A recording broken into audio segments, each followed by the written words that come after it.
For more analysis, we are now joined by political analyst Dr. Ongama Mtimka. Thank you so much for your time this evening. Let's start with your reaction to this resignation.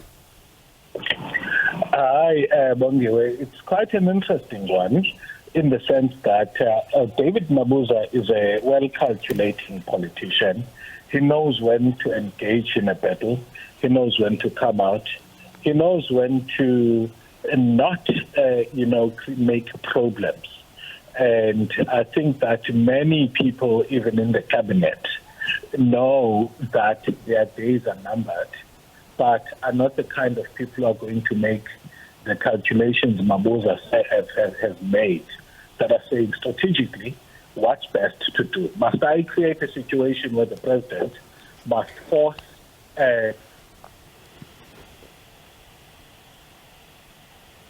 Ongama? I Bongi. Yes, we can hear you now. Yeah, no, I was saying it's vintage Mabuza in the sense that he's made a calculation and determined that it's best not to put the president in a difficult, position of having to contend with the emotions of, firing people instead of, making the right decision of leaving and as he puts it in his own words. Is it, in your view, the end of his political career, as some have suggested, given the fact that we've seen in the past, some have called him the cat with 9 lives, but some think that this is the end? I think there are two things at play here. It may be an end, but it may not be an end that is like permanent, in the sense that he's set for life in terms of, he's a former deputy president with all the perks that come with that. However, I think that he may still want to go back and rebuild a base should he want to come back to either contest the presidency in 2027. Yeah, it may not be completely the end. But if it is, he would be happy either way. So part of what the Deputy President is tasked with is being the leader of government business. Did he make a difference, or his presence felt in this portfolio? I think he was primarily a historic game changer in terms of swaying the conference of the ANC towards a Ramaphosa presidency. I think history will judge him best for that. Anything else beyond that, for me, it doesn't matter much. It could not have mattered much, in the sense that it's been a mediocre, ANC or even presidency of even President Cyril Ramaphosa, because of first, initially, the stalemate politics from which the cabinet, the Ramaphosa presidency came, but also in terms of the pandemic, and then lastly, just because of the dearth of ideas, that could take the country forward. It was just a period of just of cruising along, and so I wouldn't unfairly judge him, or because even the very president or the environment in which he found himself was not fireworks at all. So then, in that particular context, let's go then to this particular issue that's been in the public domain for quite some time, the looming cabinet reshuffle, as some call it, although we've been waiting for it for quite some time now.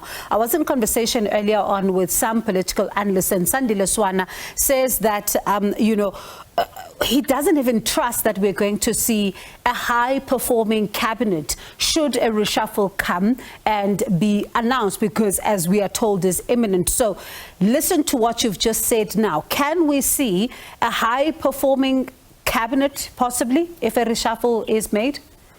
I think we'll see a mix of a few things. My hope is that new energy is infused in the cabinet by getting rid of especially the people that have been there since the 90s, because they've got nothing left to offer South Africa, as far as I'm concerned.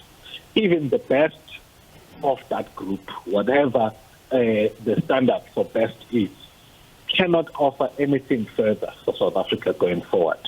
So what the president should do then is to position a new group of politicians or new to government that will help them gain a good profile to become the next contenders for the senior leadership of the party come 2027.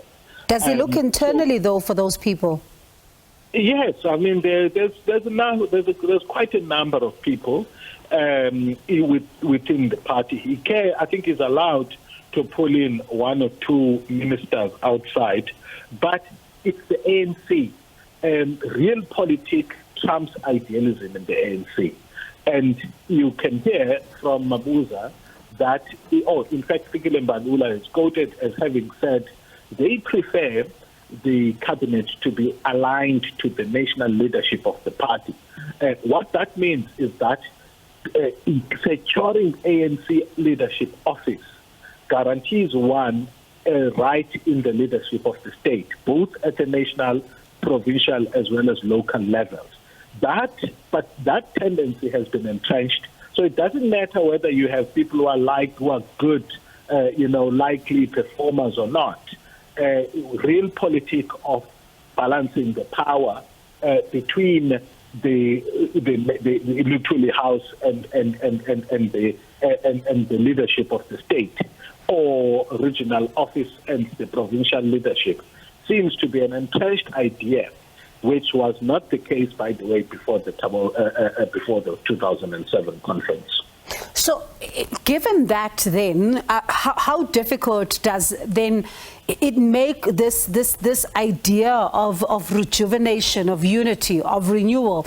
Because ultimately, these are people that will also need to carry that forward. For where the ANC is, unity, in my view, is a bad idea to try and unite the versions of the ANC that we have seen. There must be a strong focus on building a capable cabinet, even if that means taking mainly from a group of politicians who are known to have no scandals. Instead of saying let's balance the factions, have a group of people who have known scandals and other groups who do not, or in fact have a group of people from this one faction and others from another. My view is that you obliterate, if it means that the ANC must obliterate the faction that has identified itself with anti-rule of law rhetoric, that must happen so that the political viability of forming a splinter or going elsewhere to express that political project can be triggered.